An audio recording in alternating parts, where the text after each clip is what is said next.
អ្វីទៅជា virus Nipah បាទនៅថ្ងៃនេះខ្ញុំសូមមកចែករំលែកពាក់ព័ន្ធទៅនឹង virus vital ដែលខ្ញុំបានធ្វើព័ត៌មានផ្សព្វផ្សាយបានធ្វើដូច3ព័ត៌មានដែរបាទដោយសារតែខ្ញុំបានចូលរួមបានទទួលបាននៅគម្រោងតូចមួយពីប្រទេសបារាំងតាមរយៈអង្គការ CFI ហើយគេឲ្យអ្នកកសែតយើងចំនួន15ស្ថាប័នហ្នឹងទៅសិក្សាក្នុងការសរសេរព័ត៌មានផ្នែកសុខភាពហ្នឹងឲ្យបានស៊ីជម្រៅហើយសិក្សាឲ្យបានយល់ជាមួយនឹងអ្នកវិទ្យាសាស្ត្របង្កើនចំណេះជាមួយនឹងអ្នកស្រាវជ្រាវក៏ដូចជាដុកទ័រចឹងហើយបាននៅថ្ងៃនេះខ្ញុំសូមមកចែករំលែកដោយសារតែខ្ញុំឃើញក្រសួងសុខាភិបាលលោកបានចេញសេចក្តីប្រកាសមួយឲ្យយើងមានការប្រុងប្រយ័ត្នអំពីvirus Nipah នេះឃើញថាអ្វីដែលកំពុងឆ្លងគឺនៅប្រទេសឥណ្ឌានៅប្រទេសកម្ពុជាយើងអត់ទាន់មានទេក៏ប៉ុន្តែយើងត្រូវប្រុងប្រយ័ត្នពីព្រោះអ្វីដែលវាចេញឲ្យមាន virus នោះគឺសត្វជ្រឹងសត្វក្រចៀវបាទហើយនៅក្នុងឆ្នាំ2025នេះអ្នកកសែតមិនថា WCV យើងហើយនឹងស្ថាប័នផ្សេងៗក៏បានទៅជួបជាមួយនឹងអ្នកស្រាវជ្រាវពីសត្វជ្រឹងមួយនៅចាប់នៅក្នុងប្រទេសដែលយើងទៅជាប្រទេសមួយដែលបានឆ្លៀនពៀនប្រទេសកម្ពុជាយើងនេះបាទអញ្ចឹងខ្ញុំមកបញ្ចេញឈ្មោះទេហើយខ្ញុំបានទៅដើមឆ្នាំ2025នេះរយៈពេល1សប្តាហ៍ដែរហើយយើងក៏បានទៅដល់ឈុនបុរីដើម្បីធ្វើការទៅយកព័ត៌មានពីអ្នកដុកទ័រអ្នកឯកទេសស្រាវជ្រាវទឹកមាត់សត្វជ្រឹងជា2សប្តាហ៍ម្ដង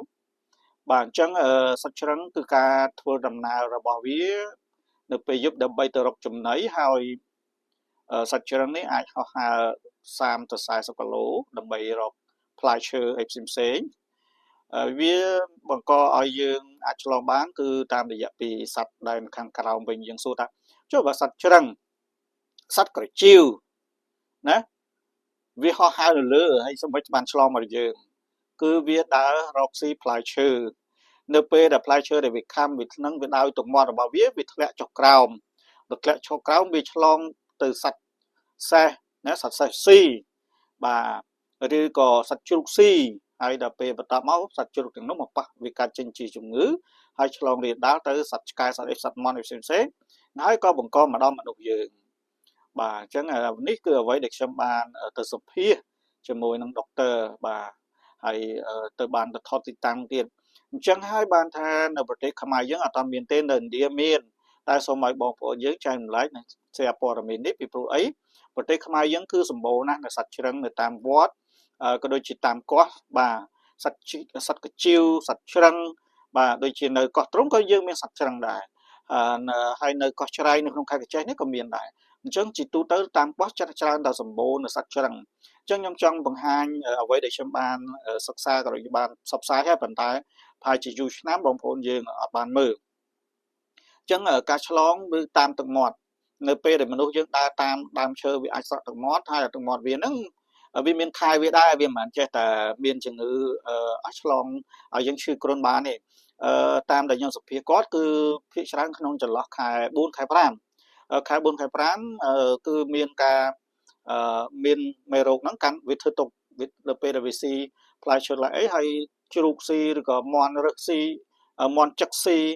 ឬក៏ឆ្កែឬក៏សេះស៊ីដោយវាគឺអាចមានជំងឺឲ្យធ្វើឲ្យក្តៅខ្លួនដូចជាអាចនឹងហើយយើងហាក់ដូចជំងឺ Covid ដែរបាទអញ្ចឹងនេះខ្ញុំគ្រាន់តែបានទៅសម្ភាសឲ្យផ្សព្វផ្សាយកន្លងមកទេហើយខ្ញុំមិនមែនជាអ្នកសុខាផ្នែកពេទ្យផ្នែកជំនាញប៉ុន្តែខ្ញុំបានសម្ភាសទៅខ្ញុំបានដឹងខ្ញុំយកមកចែករំលែកហើយខ្ញុំអាចនិយាយបានពីព្រោះខ្ញុំនៅពេលដែលខ្ញុំទៅសម្ភាសខ្ញុំទៅសេខ្ញុំធ្វើវីដេអូអញ្ចឹងខ្ញុំចាំហើយខ្ញុំអាចចែករំលែកបានហើយវីដេអូហ្នឹង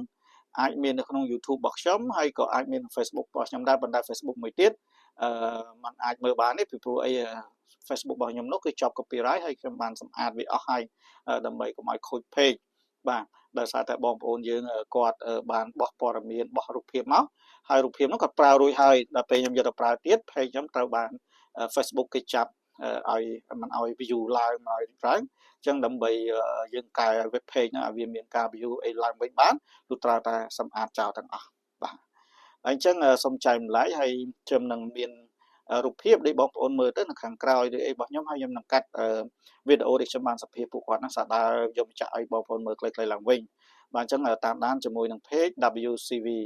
បាទសូមអរគុណ